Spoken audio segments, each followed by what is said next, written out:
Hey everybody, it's Steve with Sky194, and appreciate you stopping by my channel, checking out my video. And we're doing something a little bit different today. I had Robert ask me, I think he's getting a Fanatec setup, pretty much identical to mine, V2 wheel with the Club Sport 2.5, and he was just wanting to know about setting it up. So we're going to just go over some of my settings of what I use, and I mean, this is just my personal preference. There's no right or wrong of doing this, just whatever fits, whatever you like. And I'll go through it. I hope you all are seeing this okay. I can't make this any bigger. I wish I could make this a little bit bigger, but I minimized the game, and I have this as far as, so you can see, like when I hit the button, you can see it light up right there. So, of course, that's what my wheel looks like, my V2. So let's go over this here real quick. Of course, the basic stuff, the shift down and the shift up, is pretty simple on my paddles, and of course all the throttle brake, all that stuff.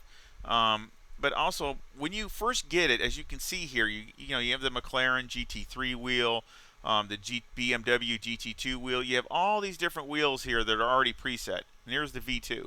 So when you first get your Fanatec, if you get that, and I'm sure the other manufacturers are the same, you put it in here, the game's going to recognize it. All you got to do is go over there to load and hit load, and it's going to load whatever settings that are in there automatically. Bang, you got it. And then it's just a matter of what you want to adjust it to. I have my gain down to 60, and that's recommended from Aries, from one of the developers from Kunos that has his website, and it works really good. I don't have any clipping. I never see any clipping anymore that I used to have a lot forever. No clipping anymore, and I have my force feedback turned way up. And of course, I got my dynamic dampening at 100. Road effects, I move around a little bit. And the steering lock, I change. So all these cars have different steering ratios, and that's why I always turn them down, because they just don't turn fast enough for me. I have 3 separate profiles, and they're all the same. All this stuff's the same. The only difference is the steering lock. So what it is basically the first one is this one, and this is the only one I use for the Porsche, the 760, because it is the fastest turning reacting car in ACC. So I don't want it. I want it to turn. That's about as fast as I could go with it. Anything other than that, and it really just kind of hurts. But this also allows me sometimes in the game, I can turn it down a little bit if I need to. On the menu on the steering, I can actually turn it down instead of being, all the way as fast as it can be. So then the next profile is at 600. Everything else is the same. I just have I change that to 600, and that's pretty much for everything else. That's for all the other cars pretty much.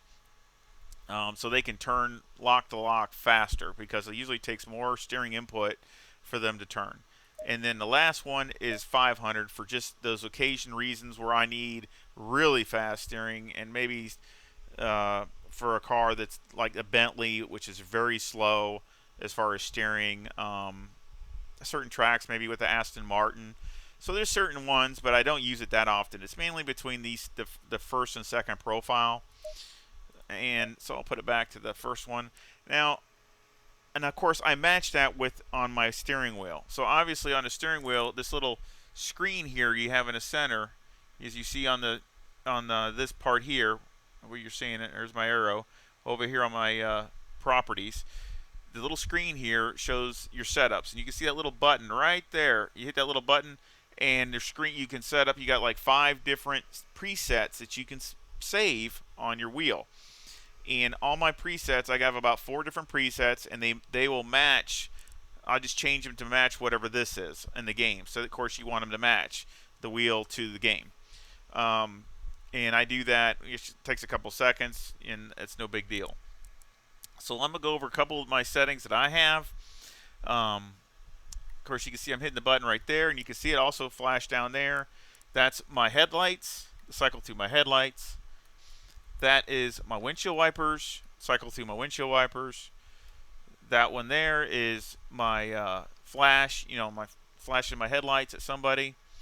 And then on the other side, that is my pit limiter right there. And then next to it is the look backwards, behind me. And then that is to change the secondary, the traction control cut. And then this here, which you see the thumb encoder going, you see right there, which is this thumb encoder. That is to change my engine map. So I can change, let's say it's dry, but then it starts raining, and I want to go to the rain map or the save fuel. I can change my map. And then this one on the other side is the brake bias, of course, which I use that pretty much the most, and that's changing to put more or less to the rear. And then this button here is, of course, to start the car. You can see it right there where I'm hitting it. And then this encoder here is to increase or decrease my traction control. And that's this multi-switch, I should say, the multi-switch right here. And then this multi-switch here is to increase or decrease my ABS. And then this one down here is to cycle my HUD right down here, and that's the outside, the outside HUD, the MFD, the one that has your that shows all the positions and it shows your pit menu and all that kind of stuff that you all see. That cycles that. And then of course that's an Xbox button right here in the center for the Xbox. And then that's a pause or back. So that's to go back the other way. Okay, and then these other ones, I got a couple others. That's my left indicator. You see how I'm pushing it up, the arrow? There's a little switch here. So that's my left indicator. That's my right indicator pushing down. So I can turn my left signal on or my right signal on.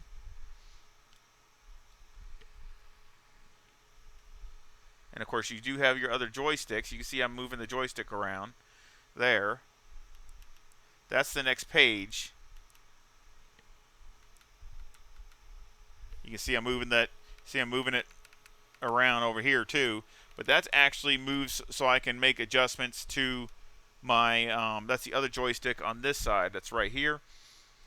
And that actually makes so I can move down my pit menu and make tire pressure adjustments or select different things like that. This one is also to decrease the traction control here. That's this one. So I have all those mapped, and they're all the same mappings. So there's nothing different about the three of my profiles other than the steering lock. That's the same. Now, on my settings, again, there is no wrong or right way. It's just whatever you're comfortable with.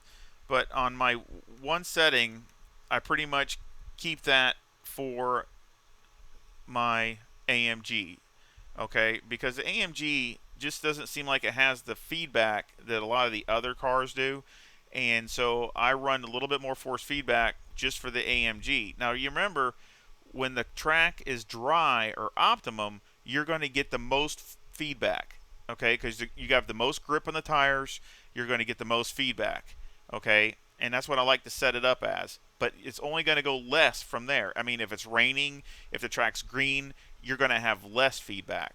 So, I mean, you want when your track's optimum, you want the most feedback that you want at that time, because any other condition you're going to have less.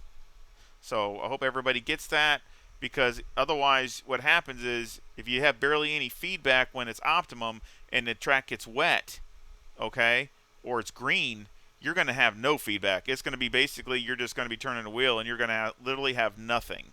So you want as much feedback as you can stand when it's optimum, okay, because it's only going to go down. So I run on mine with the AMG. See, I run 100. I run it pretty much maxed out on the AMG. Shock vibrations 100. Drift I run -2. Force the force is 100. The force is 110, which you can go 120, but I only go 110. And the spring is 70, dampener's 80, and the rest is 100. Now, like, that's only for the AMG, But basically for all the other cars, basically let's say whether it's the Porsche or the Huracan or the BMW or whatever, I run it at 90. I run my force feedback at 90. Still, everything else is the same. 110 from my force. Spring is 70. Dampers 80.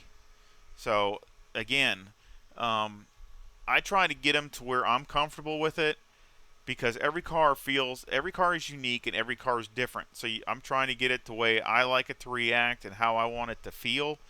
And I want maximum force feedback when it's optimum, so that way when it's not optimum, I at least have some kind of force feedback, even though it's less. And that's pretty much it. I mean, that's all there is setting it up.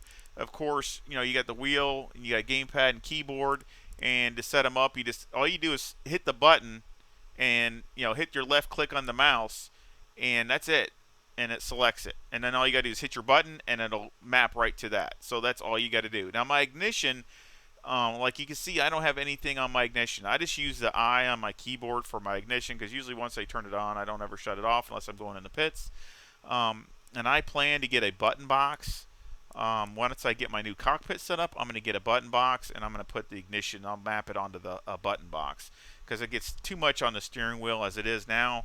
So that's what I'm going to do with that. And I might put a few other things, maybe the starter too on that, on the button box. But once I get my cockpit set up, which will hopefully be in a couple weeks, I'll get some other things, and maybe I can go over it again once I go over all that. Once I can show everybody once I get all that done. Hopefully everybody would be interested in that. Kind of redoing it, moving to a different room in my house. So that's why it's going to take a little longer than just switching it out where I'm at. But I sure hope this helps. And it's not a big deal. It's very easy to do once you get the Fanatec hooked up. Again, for whatever wheel you have, it's going to load. You're going to have a preset that you can load and at least get going, and then you can make what you like from there, whether it's the steering lock or whether whatever buttons you want to map to whatever you like. But as far as the gain, I really would stick around what this gain is, because it works really well, and I try to keep an eye on my clipping, and haven't seen it clipping at all. So this works really well, and I can really crank up my force feedback, which I love it. I want to feel as much as I can, and to try to match what it really feels like in real life. And hopefully maybe someday I can get a direct drive to where it could even be a little bit more than what I got now. So hopefully, but that's in the future. But I sure hope it helps, and I sure hope you come back and you visit again. And please hit the thumbs up and subscribe if you haven't subscribed. It sure does help the channel, and it means a lot. And with all that YouTube stuff. And hopefully you'll come back and visit soon. Y'all take care. See ya.